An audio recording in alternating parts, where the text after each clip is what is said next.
Dan satu lagi, Ustaz.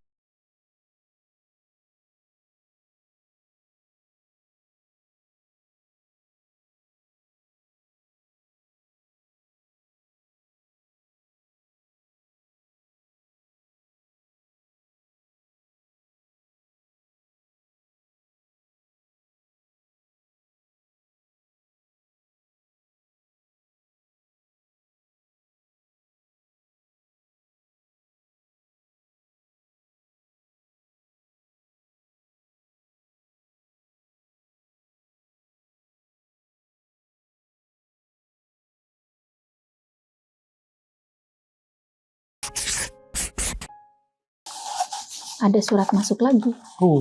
Ini bacakan ya. Assalamualaikum Ustadz dan Umu. Waalaikumsalam warahmatullahi wabarakatuh.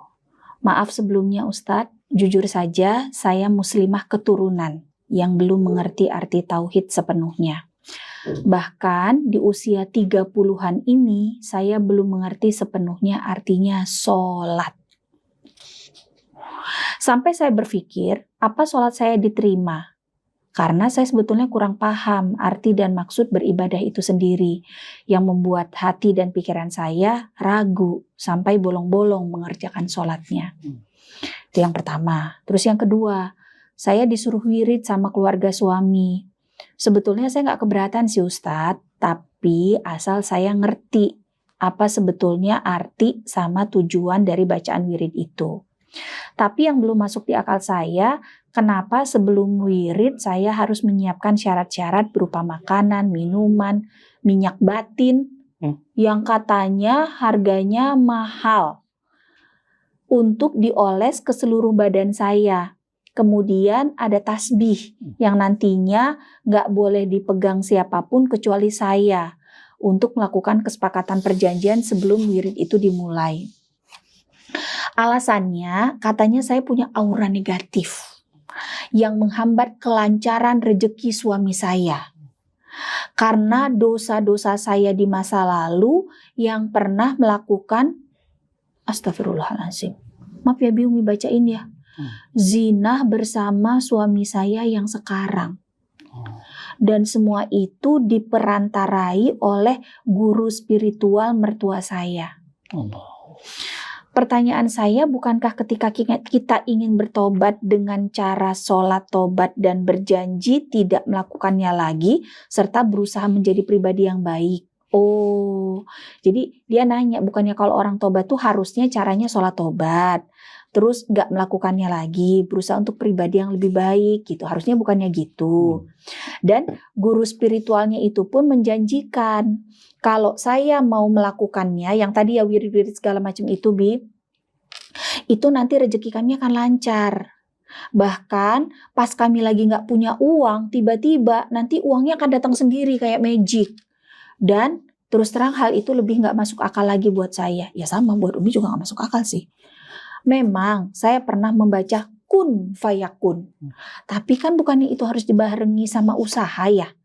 Dan satu lagi Ustadz, guru spiritual mertua saya ini juga bilang ke saya, kalau saya adalah orang yang dia cari selama 45 tahun.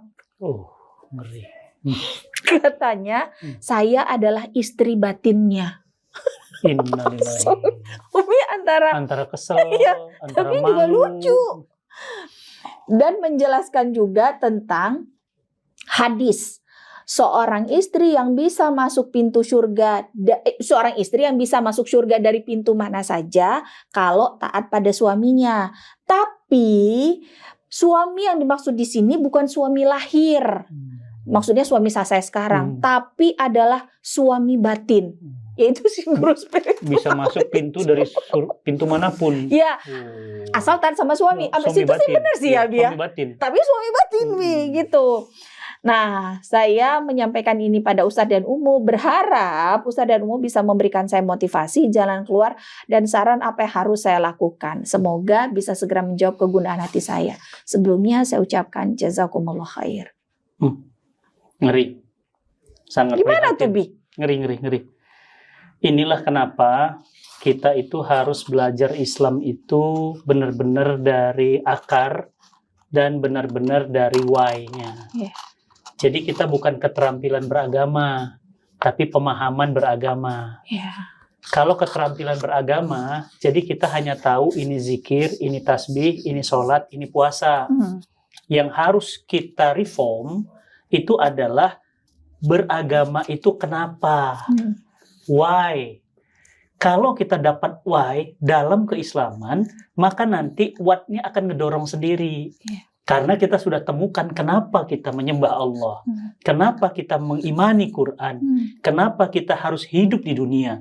Apa tujuan hidup kita di dunia. Kemana kita setelah mati kita. Ada apa kehidupan setelah mati kita. Itu semuanya why.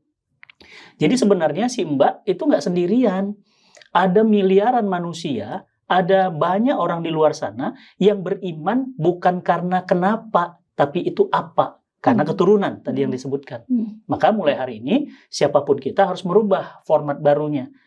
Dan setiap orang tua, setiap guru, jangan marah. Kalau seorang anak bertanya, kenapa harus ada Allah?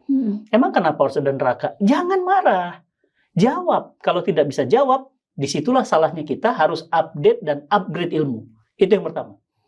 Yang kedua, ini membuktikan betapa di luaran sana banyak iblis berjubah. Iblis berjubah. Garis bawahi. Tragedi iblis berjubah ini yaitu tadi.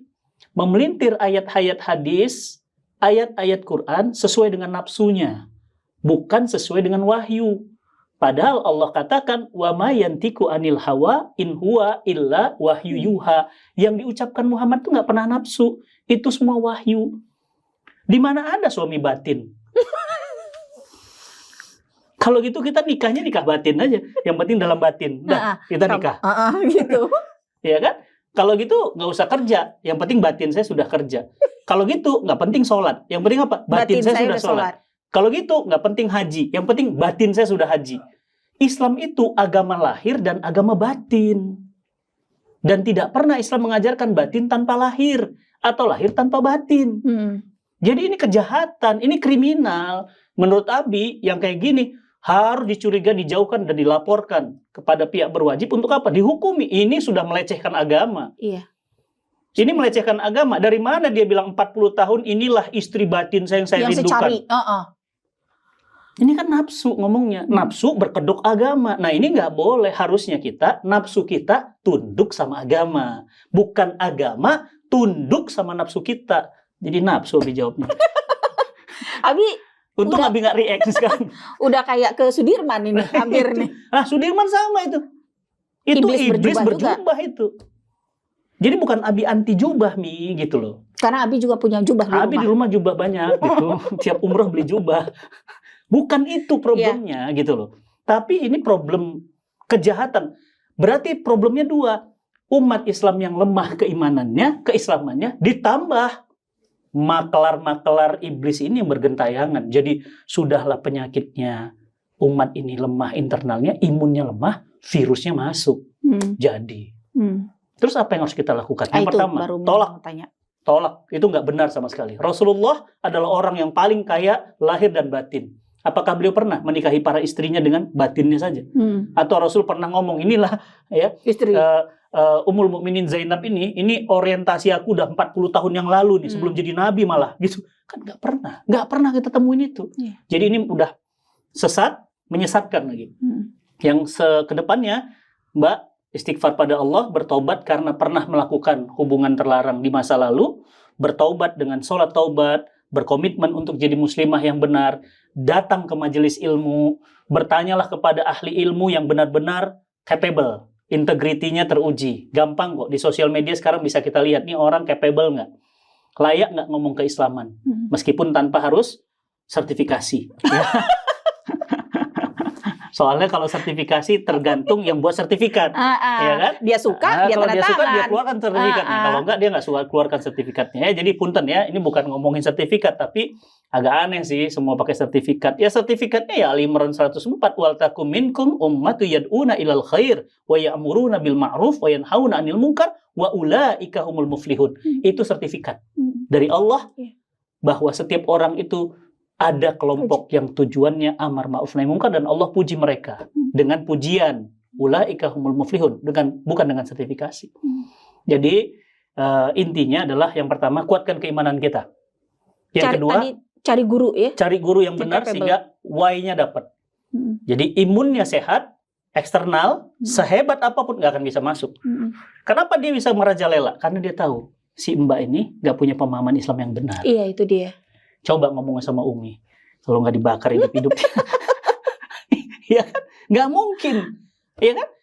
Dia jual Ma'abi, barang rongsokan. Dia bilang ini barang limited edition. Ya kita tinggal, akhirnya gue orang apa gitu. Tapi kalau dia jual sama orang yang nggak ngerti, laris dibeli. Ya kan? Yeah. Berarti apa? Itu ketidakfahaman. Jadi solusinya, taubat, jauhi kemaksiatan ini, berkomitmen dan sudah menikah sama suami, taat sama suami, itu ajaran Islam yang benar dan sangat benar. Dan jauhi orang-orang seperti ini, sampaikan pada mertua bahwa ini bahaya, ini sama sekali tidak pernah diajarkan oleh syariah, bahkan bertentangan dengan syariah. Iya, betul. Karena umat Islam tuh sekarang bodoh banget ya, Bi ya. Itu.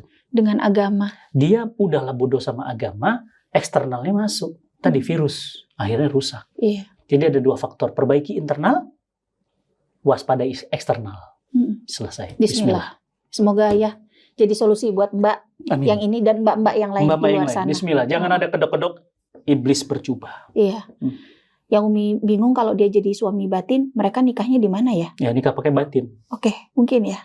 Nanti namanya ini pengadilan batin negeri Cibinong.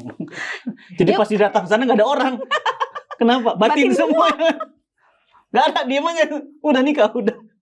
Nanti kalau gitu makan gak usah pakai makan. Kenapa? Batin aja. Batin aku udah makan. Udah makan dah. Yuk diminum ala nabinya. Coy ya. Masya Allah.